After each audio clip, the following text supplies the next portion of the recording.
So the whole point of these talks is to bring to the center of Seagull things that have to do with design, but they have not been part of Seagull up to now, okay? So implicit in that desire of bringing things into Seagull is that a more cross-link network is a good thing.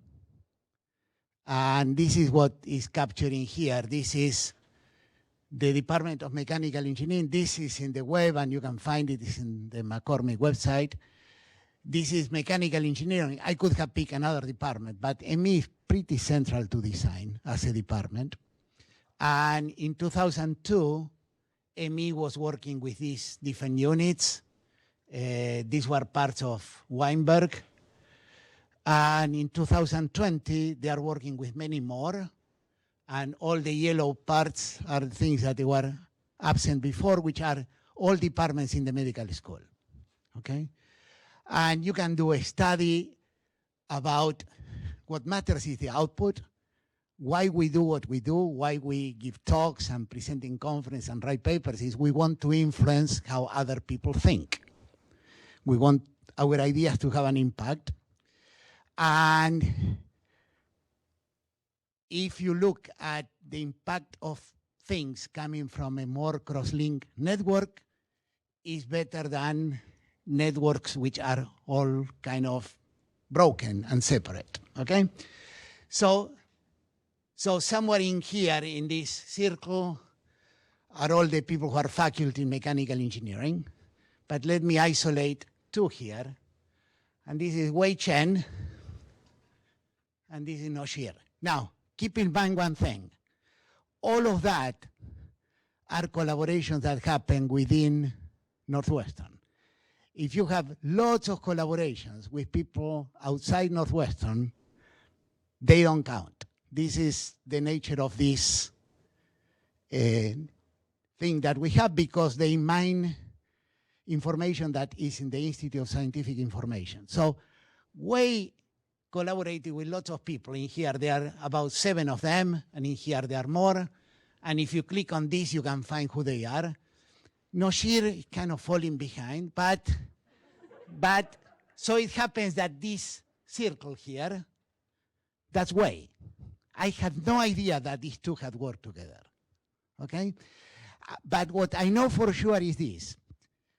Noshir has a network of people who know nothing about Wei, and Wei has a whole bunch of network of people who probably know very little about Noshir.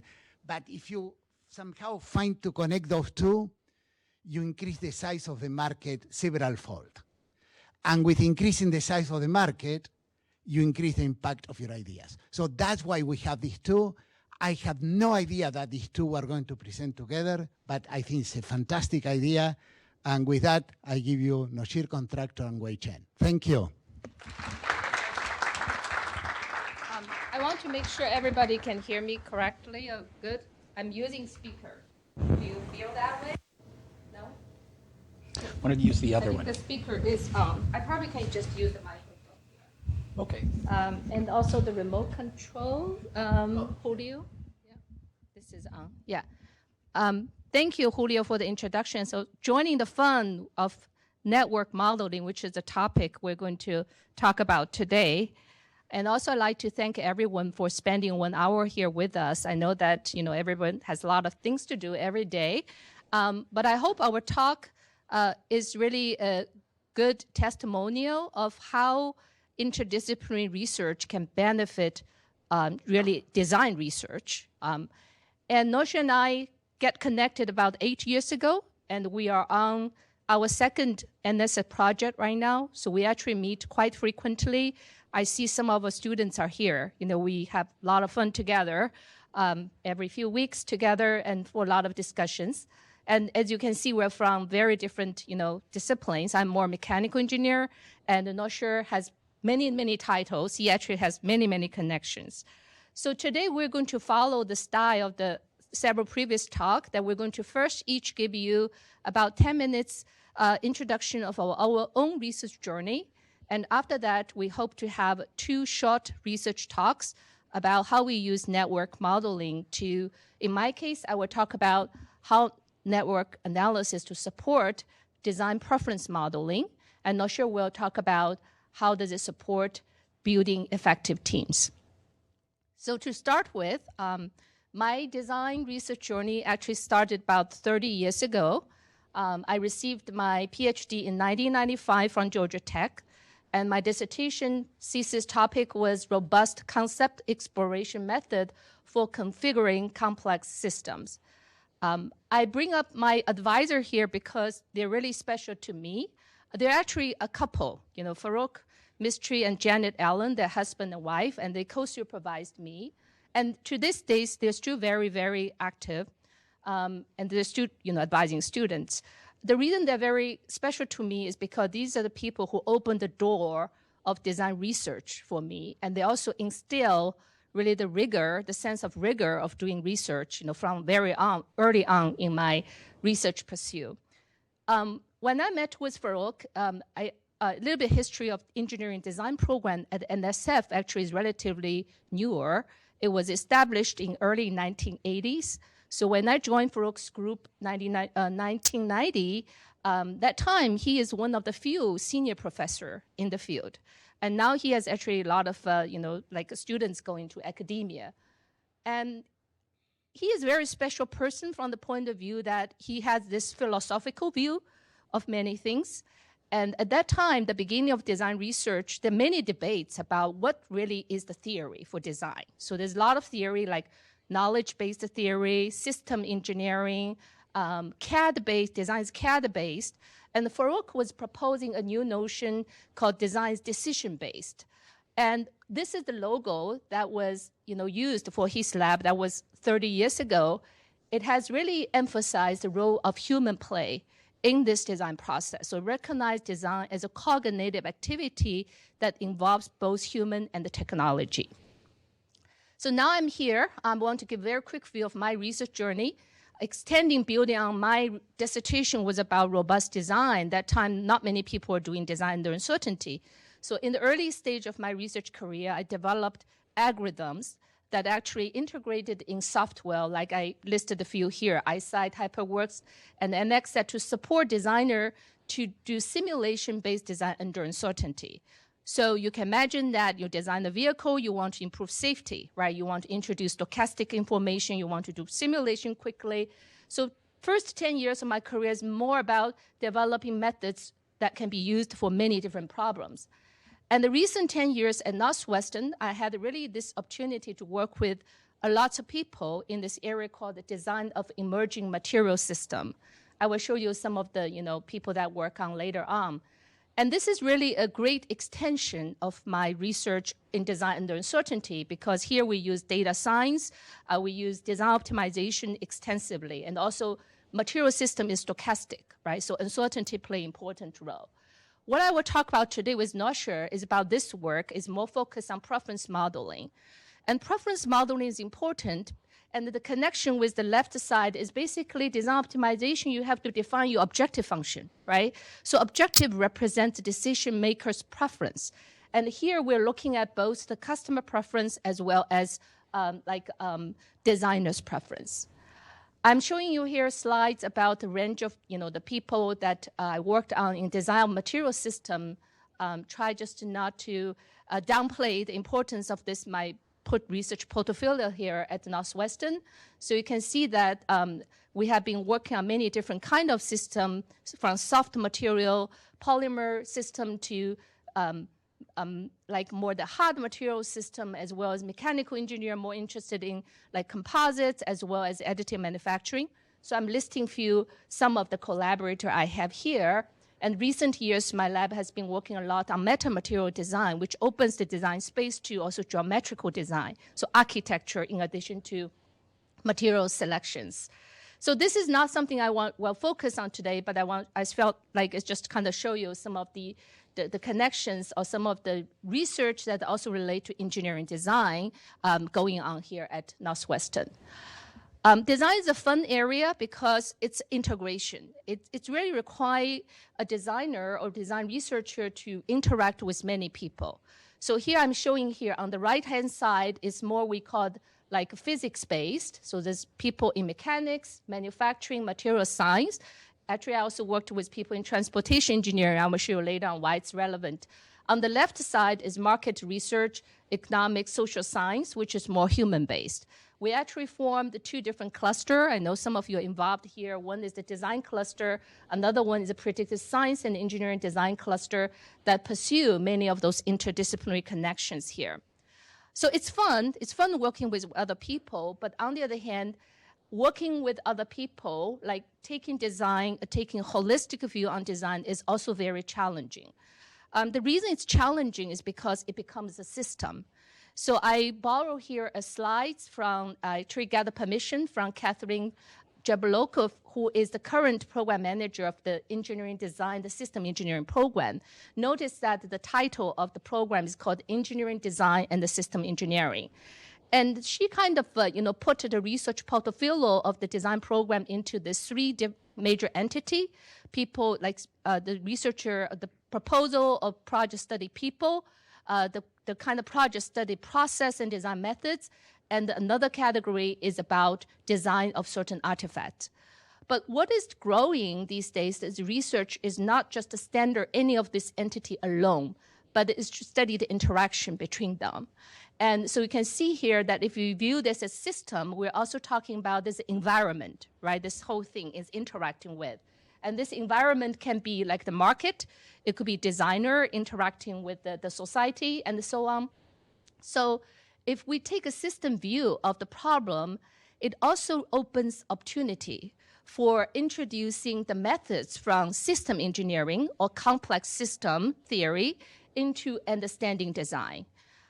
So in the context of product design, which is my interest, right, as a mechanical engineer, I view all the product design actually is a kind of involve a very complex, it's a part of the complex socio-technical system. So here I give you example, like let's just say about design an EV car.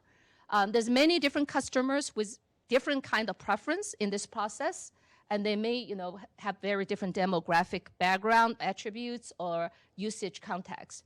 So as a design engineer, we need to decide, how do we design this vehicle? From the mechanical point of view, there's a battery design, what kind of capacity we need to have the number, as well as like the vehicle weight.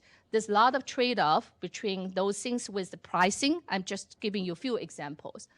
What also makes it complex is that your vehicle design is not just that you're designing something that has a superb performance, and you also need to think in the context of the market, the competitor.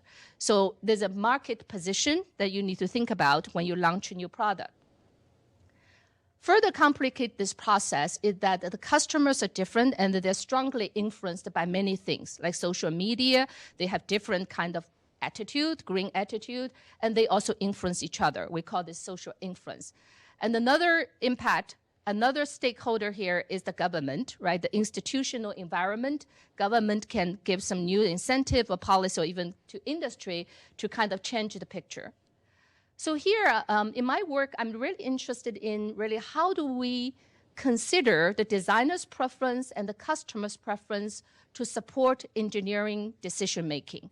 And the designer here is also a group because they're not necessarily just a product design team. They can be in manufacturing team and some other teams.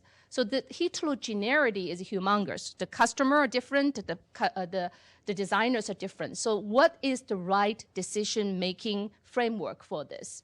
So if we view this as a complex system, which is the part that I get connected with Noshir using network analysis, that it's a dynamic system. It continuously change. This due to a lot of uncertainty. As well as a result, there's emergent behavior. And that makes it a complex system, not just a complicated system, right? There's a difference between complex and complicated. That, Julio, I know that you're very familiar with the workshop that was, talking about the differences. But here we're really saying that this is a complex system that we need to develop methods to really understand, model, and analyze, and predict this system. So with that, I'm going to turn to Noshir to talk about his research journey in communications. Sure. Can you switch that off and then I'll try this one here. Okay, this one works actually. If I can you hear me? Yeah, okay. So I'll use this then. Thank you again, Wei, and thank you, Julio, for that introduction. I'm just really thrilled to have this opportunity to be here. I think I can take this off for now. So I'll go ahead and do that. It's kind of funny. I feel naked giving a talk without a mask anymore now. So this was my early foray into communication. I went to school in India and then got my bachelor's at IIT Madras, and then I got my PhD in communication. So my undergraduate was in electrical, and then my PhD was in communication. As my dad likes to say, he's an engineer. It was not in the real communication; it was in the social communication. So that was my PhD. Like Wei, I had some very important mentors. This was on the left-hand side of the picture of my two mentors, Peter Manji and Janet Folk, who are also a couple, my academic parents. And this was them meeting my biological parents, my dad and my mom, and these were their kids, and that's my sister. And then that was in '86 when I was a grad student at USC. And then in 2015, this was when Peter was getting the USC Provost Mentoring Award. So clearly, I'm not the only person he's been mentoring. He's been mentoring a whole legacy of people. And this was, I went down to USC to celebrate when he was receiving this award in 2015. He just retired this past year, and he's now emeritus there.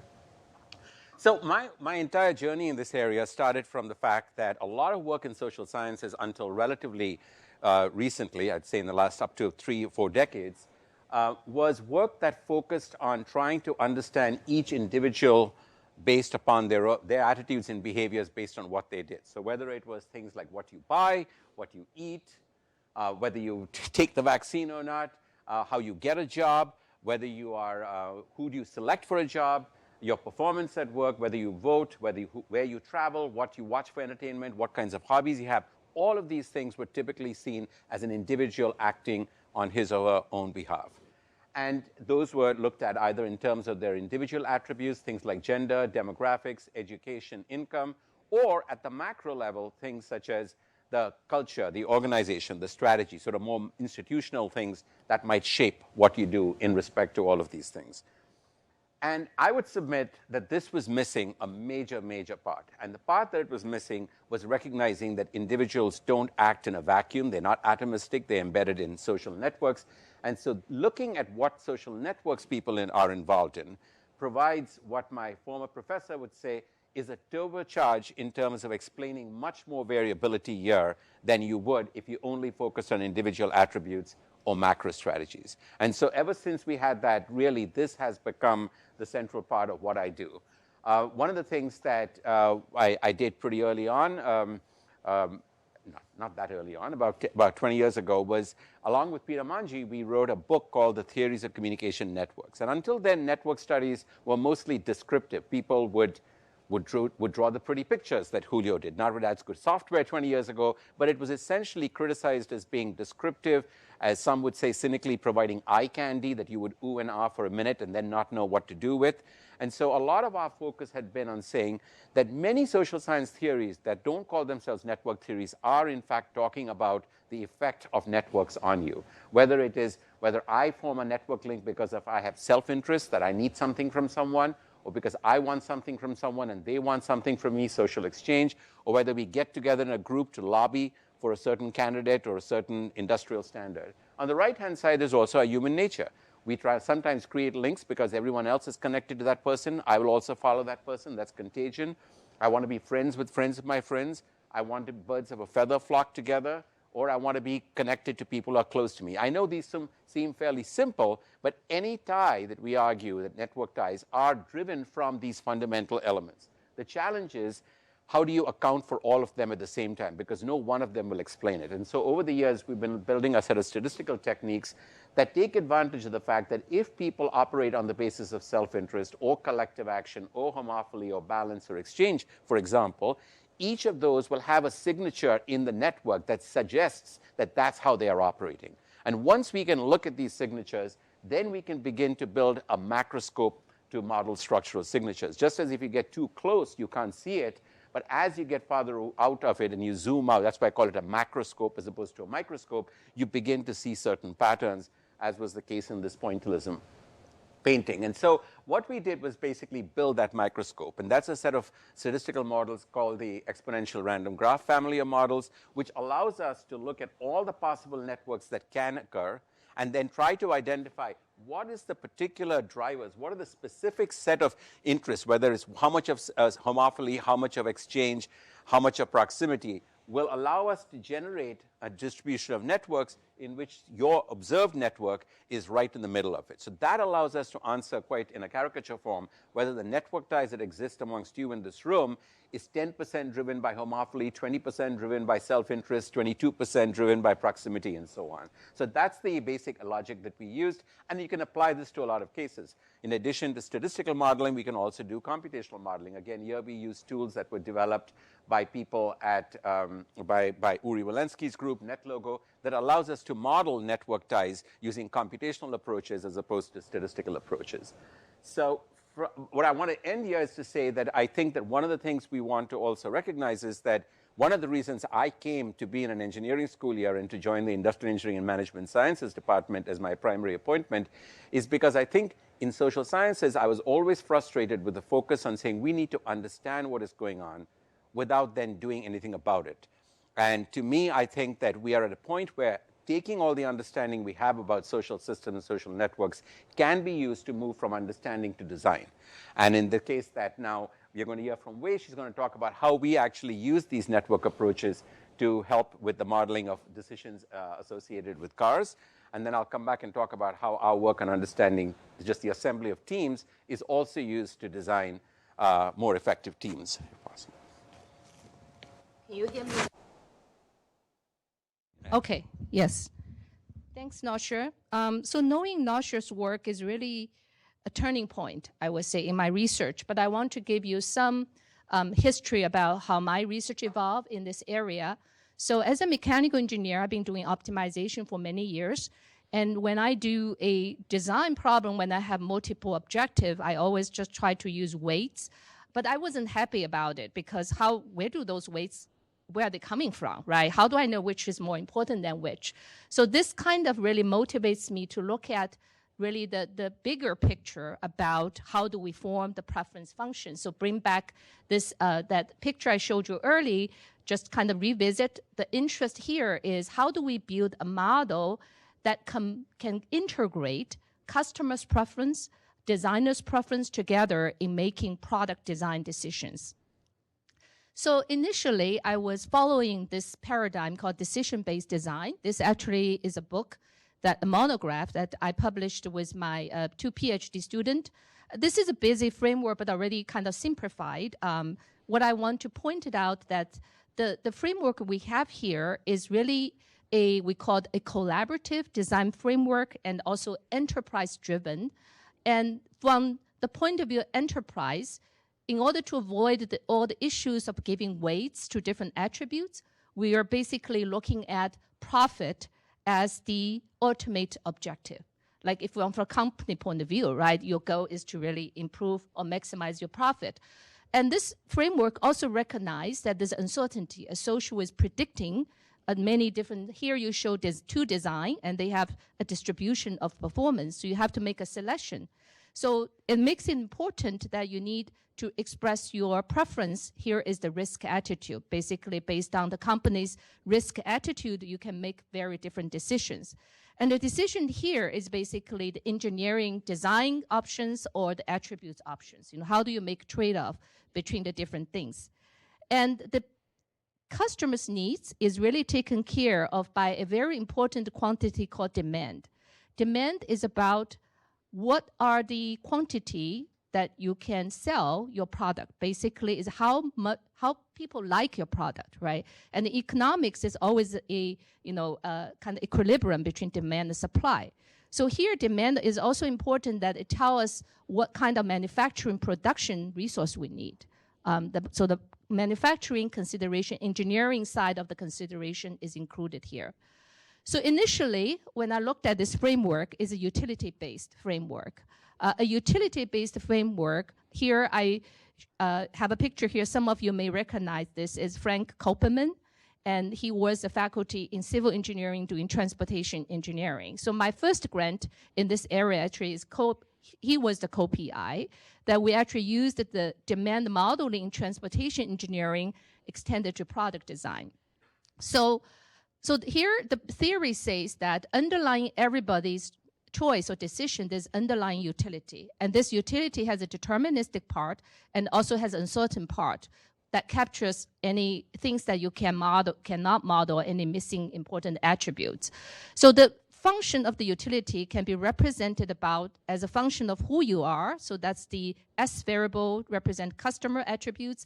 And what is the design, what is the product design decision you're making? So that's the engineering attributes and could be some interaction of them. And this theory has been widely used in econometrics, it is basically probabilist modeling theory say that there's a choice that if two utility is the same, there's a 50% chance someone may choose this versus the other. So this probability of choice using multinomial logic can be further extended to predict demand when you multiply the market share. But there were many issues with this method, and I just listing here two important limitations. One is that there's a big assumption is independence of irrelevant alternative. It basically means for someone to make a decision or choice on something that should not be influenced by if you add a new design or take away some design. So it basically doesn't recognize independency. Another big limitation is that it assumes people think rationally or make rational decision. Like if this utility is higher, if this fuel economy is better than another car, you should choose this car but not other. But in reality, customer, you can see the behavior. They can choose things based on their friends' influence, right? Not necessarily how good is the product. So this method cannot model irrationality. So when I got to know Noshir, I was very excited, and some of my students took his class in this network modeling that talk about multidimensional customer product network. And we suddenly find this is a good solution to model a problem, because now we can build a network with customer as one type of node, with product as another type of nodes. Each node can have attributes, and the link between them represent different relations. For example, the link between the customer could be their social relationship, and the link between the products can be the similarity of the product, and the link in between these two layers can be either consideration or choice. Consideration means someone may consider a car or may consider many cars. Choice means that they're going to choose one from the considerations. So this is actually a great framework for us to really to model this very complex relationship. So here just extraction that customer is using the red dots and the product we're using the blue dots here. So this is a data-driven method, very different from some of the economic metric, like in the market research, people are looking at we call the conjoint analysis, and they have to survey customer based on hypothetical questions. But our method is a data-driven method, means that we collect the data and we use the data as revealed preference. So the data we have actually is from Ford, that they obtained this data. This is a market research data with 50,000 respondents and cover about 400 vehicles. And each of those respondents will tell you what cars they considered and what they choose at the end. So you can see some of them can be 2 or some of them can be 3. And we also have information such as vehicle attributes, who are the customer, the usage context, as well as their perceived vehicle attributes. That's also quite important because not necessarily they make decision based on the true attributes, they make decision on what they perceived. So I'm just going to show you very quickly some of the things you can do with the data.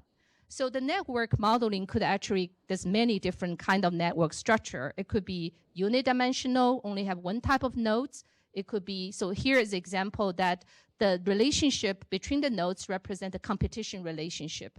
It could also be similarity, like this, each of those dots here could be different cars or different product in the market. It could be bipartite. It has 2 layers, so the upper layer is customer, the lower layer is the product, and we could have different kind of link, either solid, dashed. Solid means consideration, and dash, I think dash means consideration. You have multiple, but solid means choice. So you can build a network at the end. And then the multidimensional, which is the one that is the most complex but the most comprehensive, That one can consider the link, the relationship between the two different layers. It could also consider the relationship within each layer, like customers, social inference, as well as product association. So that becomes very nice to model all those effects.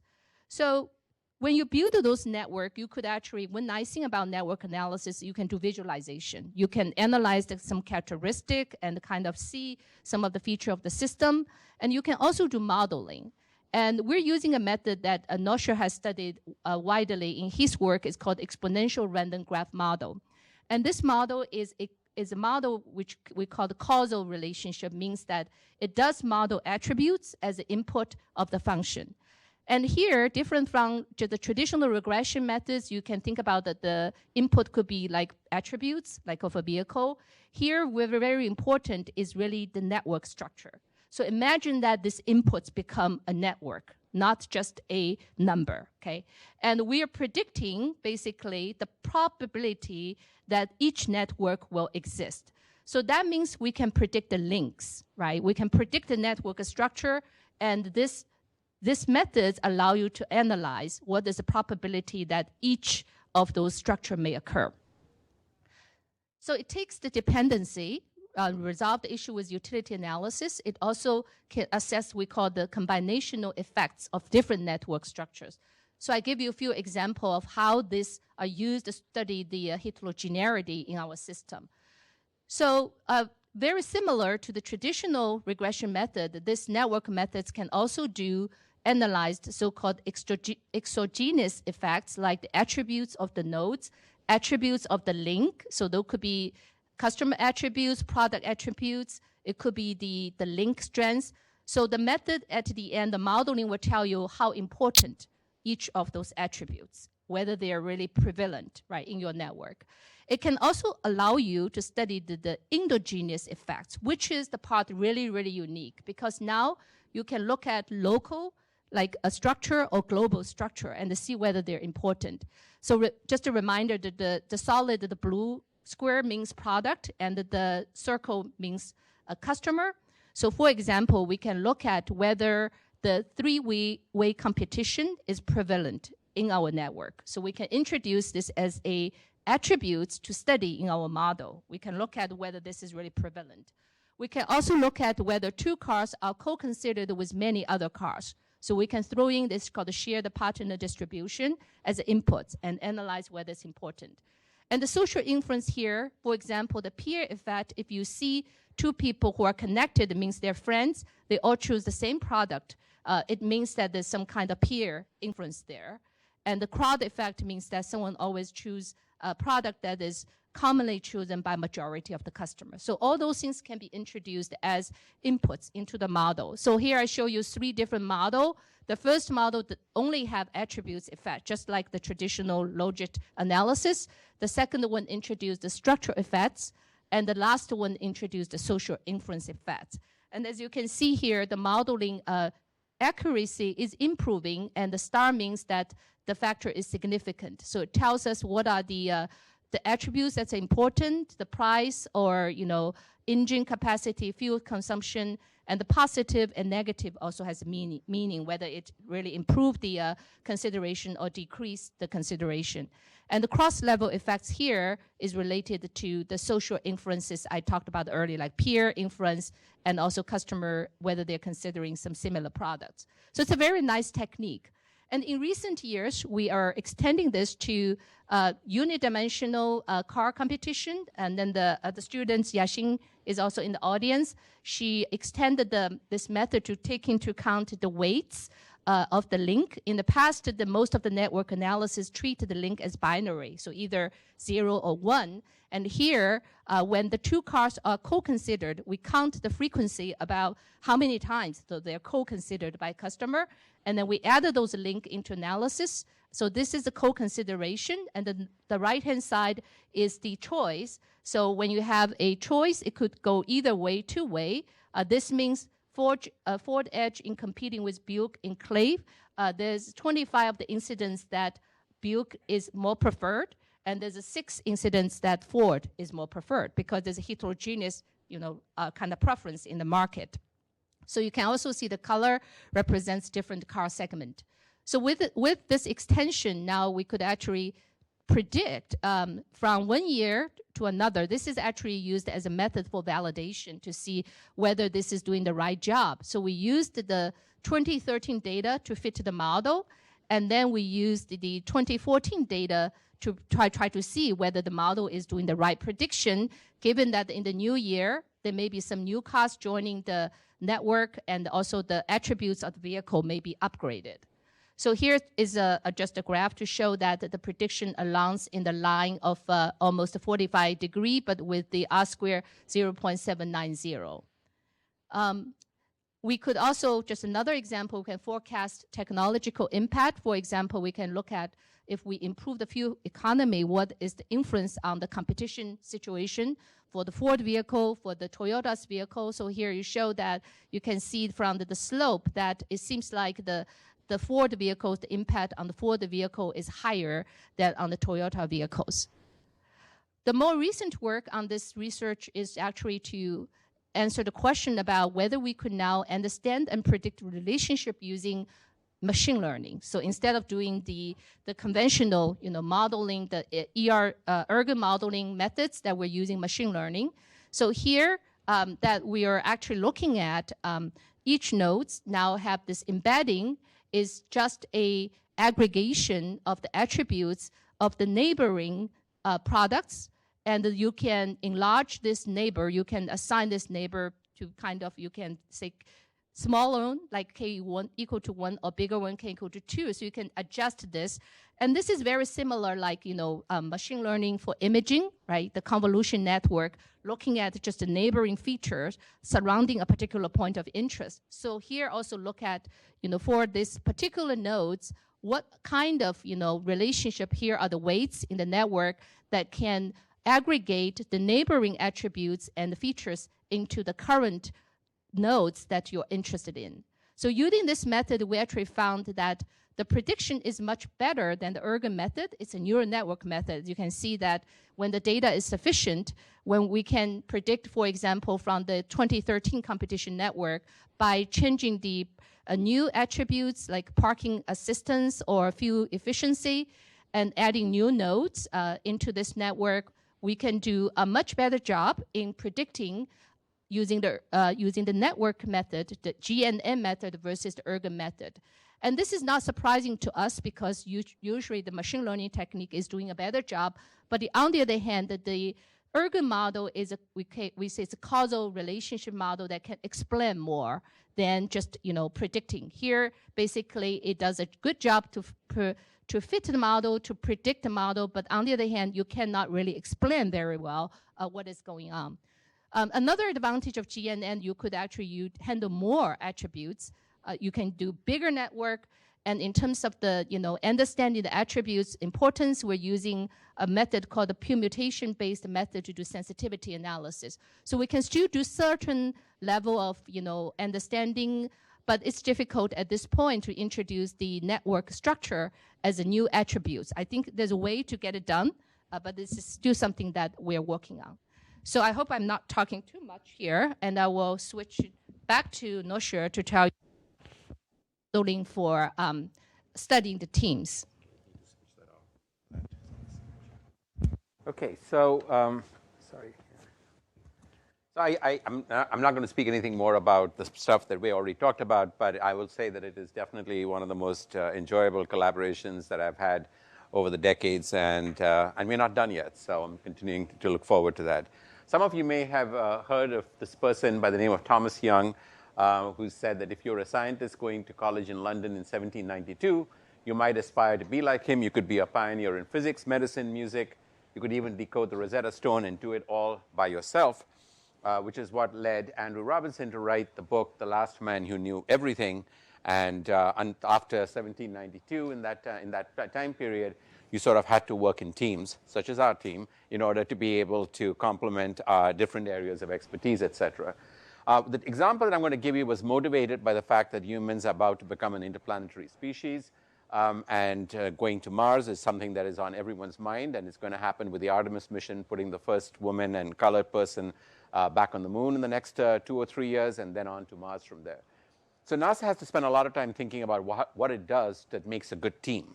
And so one of the things that they put together a report was something that said, here is based on the literature review, here is what we have found. Now again, just as I said previously, this was done by a bunch of very competent psychologists, including the lead author, who actually then has become one of my collaborators, Suzanne Bell. And they basically said, here are all the personality characteristics that we want to make sure people have in order for them to be good on team. What was the right stuff with Tom Wolfe when he sent single astronauts into space on Mercury is different from what you had on Gemini, which were 2-person teams, Apollo, and then Shuttle, and now Space Station that has many, many more people who are all working together as a team. And in fact, Peggy Whitson, who was the chair of the astronaut selection board, said that the old criteria of getting rugged individualist test pilots, etc., is no longer valid. Led the selection board, we actually changed the emphasis of the crew members we were looking for.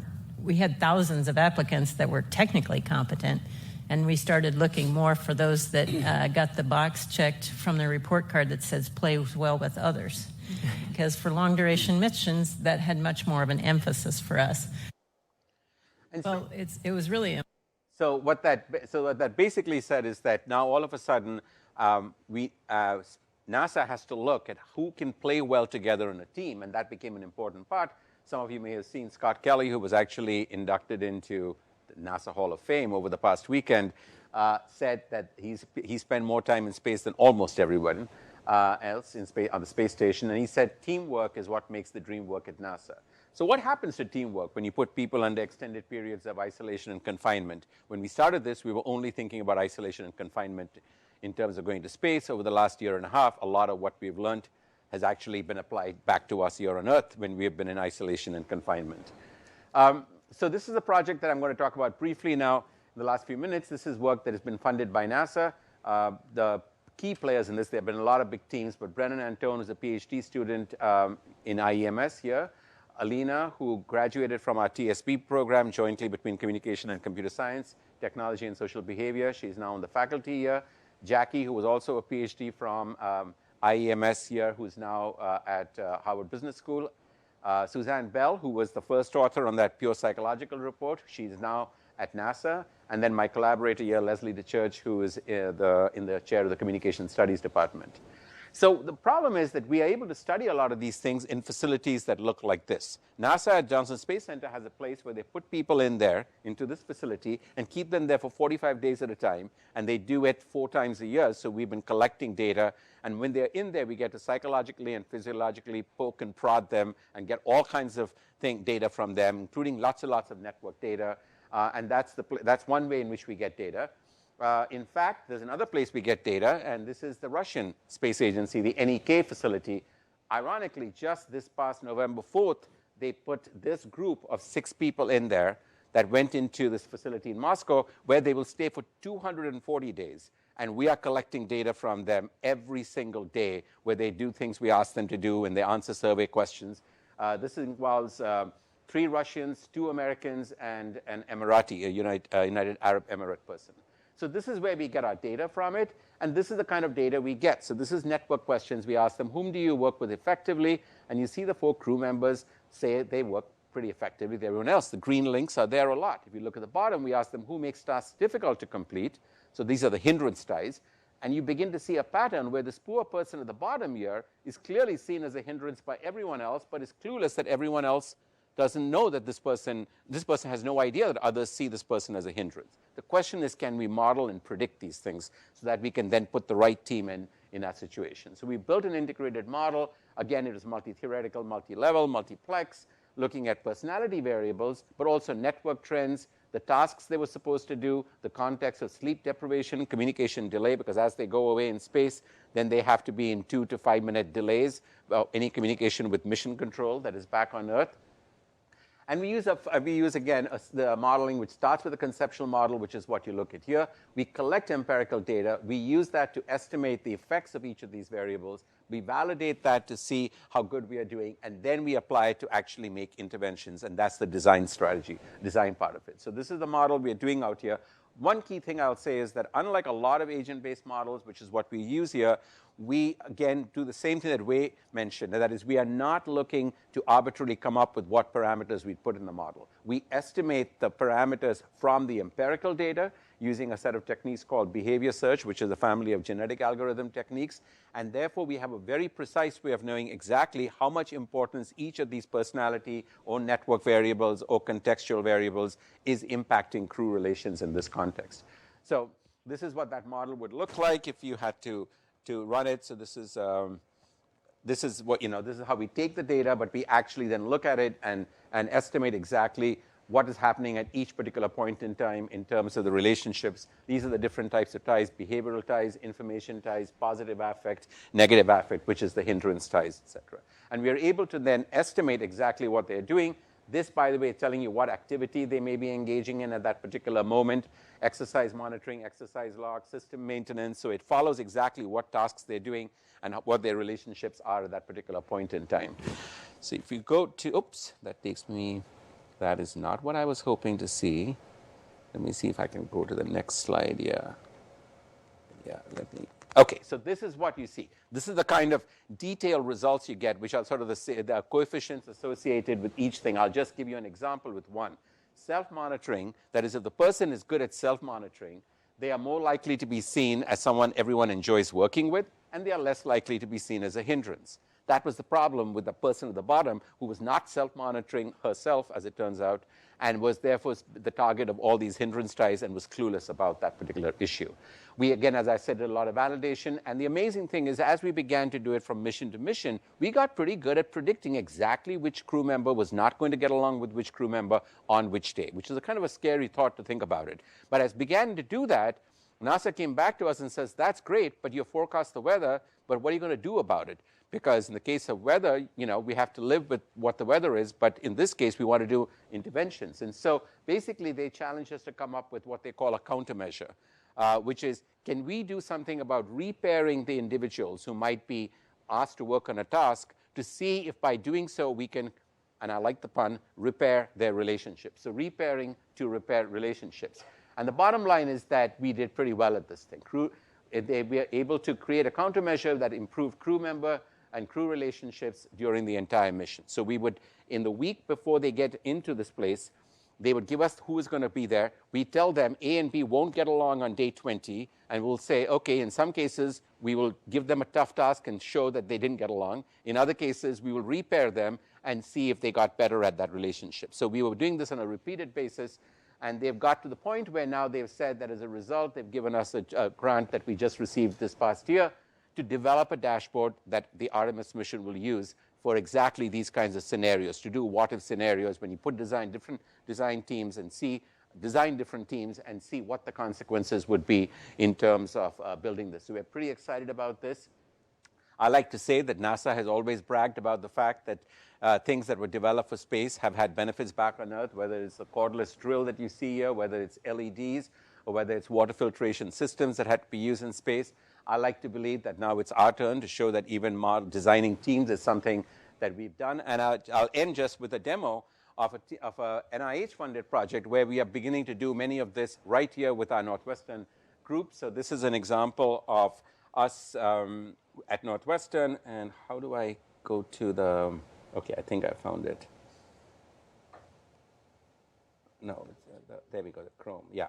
So this is the website that's available to all of us here. And what we do in this website is basically, if you want to form a team with anyone, this is actually being used by the medical school. We have got this as a grant for them. And so let's say you want to put together a team of people at Northwestern. So yes, your network has to be at Northwestern for this, Julio. And if you were to say, I want a team of people, one of whom is interested in pediatric brain tumor, one who's interested in cell therapy, two who are interested in nanoparticles, and then it'll ask me for other things such as which department. Let's say I don't care which department they come from, and then I say I want people who are bridge in co-authorship networks, one who is a PI, one who is a person with high seniority, and one who is a person with low seniority. These are all things I pre-populated in the interest of time here. And then if you were to say, I want people who have done prior collaboration and have medium amount of outreach. So they would have a certain amount of outreach, but then I need them to have worked previously together.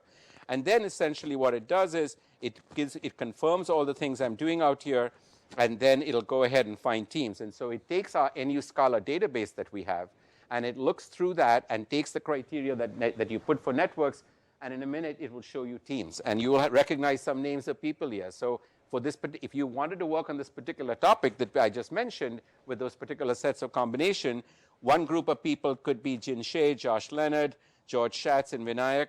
You could have different combinations, and it tells you exactly how these people did on the different indices that you want. So again, it's a way for us to be able to leverage our networks, but also leverage the digital trace data that is already generated. And we are doing this as a test in Feinberg, where people are putting teams together for proposals that they get funded through the clinical translation, through NUCATS, which is our Northwestern University Clinical and Translational Center. And we want to see how people would use this, and then what comes of the proposals that are put together by these teams. So, but again, it's available for anyone out here to look at in this context. So with that, I think I'm pretty much, how do I get back to the, oh, there we go. Yeah, so I'll go back to this one. No, that's not the one. This one, yes. Okay. And so again, just a couple of other areas we're working on teams now is not only teams amongst humans, but teams that include robots. And so we have a big grant from the Army Research Lab, where we're conducting experiments where we're putting people in teams along with Vero, who's up there. That's a robot. And that's a robot that they interact with not as an assistant, but as an actual autonomous teammate. And it's very interesting to see how our participants treat these autonomous agents, including in some cases not treating them very well, but in some cases asking them on a date. So we're doing a series of experiments that we've been doing over the last year to see how humans will react when they are told that they have an autonomous agent as a thing. Do you want to do the closure? Or do you want me to do the closure? We probably should just stop here Okay. with some questions. Okay. I think, I'm going to actually, I hope I can use Noshir's method to help us to form the teams for design and to see their actual maybe there's a time we can work together There you go. to do that. Yep. So I think with that, we will just stop here to see whether there's any questions. Thank you.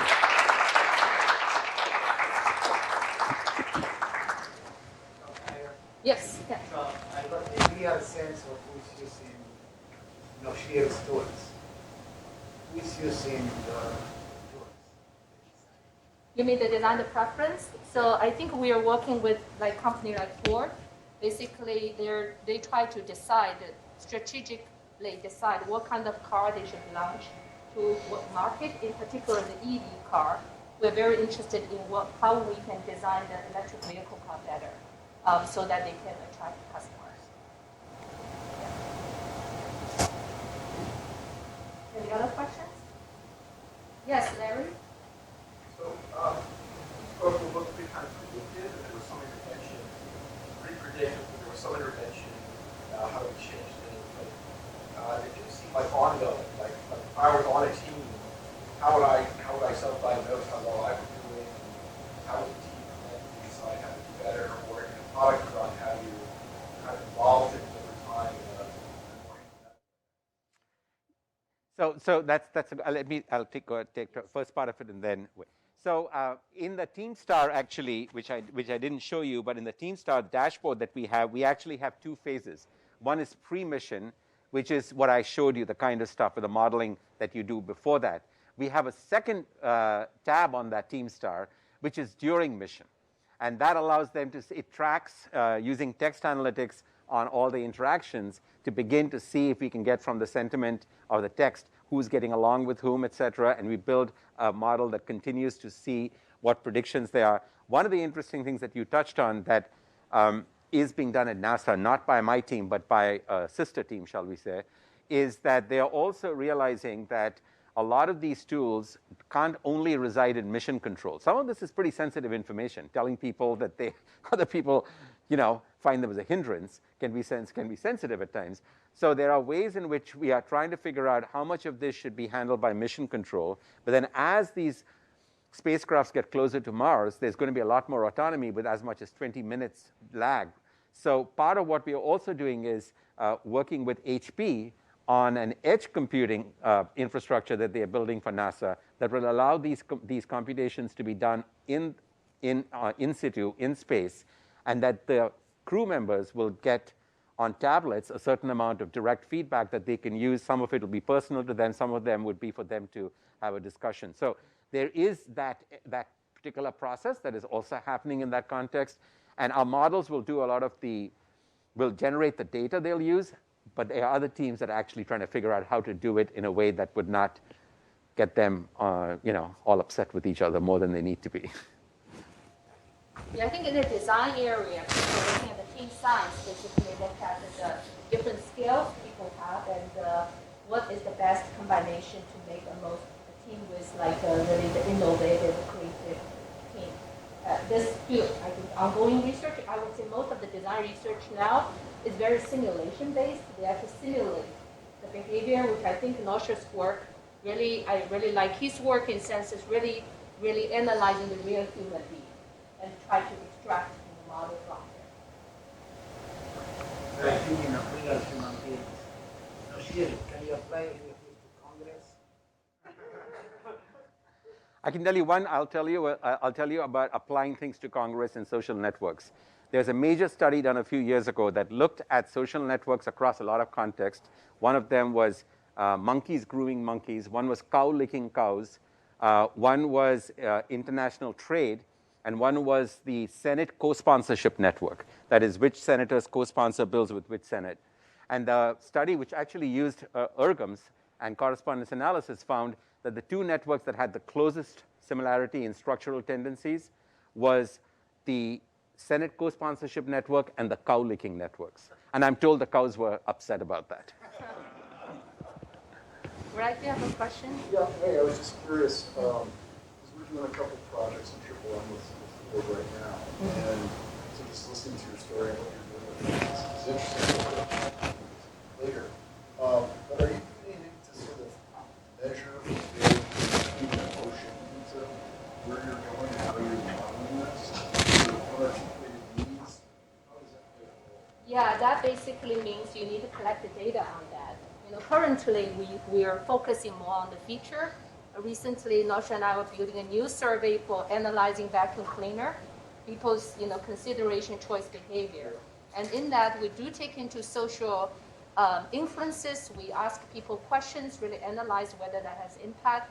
But on the other hand, the emotion aspect, I think at this point, they're not explicitly modeled, I would say. But I think these are important things to consider. Yeah, I just saw that you're working with lots of features which are critical. I just didn't know. Yeah. So it could be part of the attributes for the customer nodes because the customer can have different attributes. So emotion is part of their attributes, but the question is how do you quantify that and how do you analyze it? Yeah. But I think it's doable because this model, new network model, could handle both qualitative and quantitative. Yeah, I mean, we have things like styling. To what extent am I driven? So it's not quite emotional, but we're getting close to that issue. But I think that the apparatus of the network approach definitely allows us to include those things. Yes. Yes. Thank you for the presentation. So I actually come from the transportation background, and you briefly touched on, for example, speech-less models, ideas, etc. In our field, basically, some of that generally is not relaxed, basically because we don't have luxury of network data. Mm-hmm. And you said that you have tried to incorporate some of those, etc. Yes. I think you might be at best eco-centric analysis, yeah. where you only go to an actor and get their ego and their information, etc.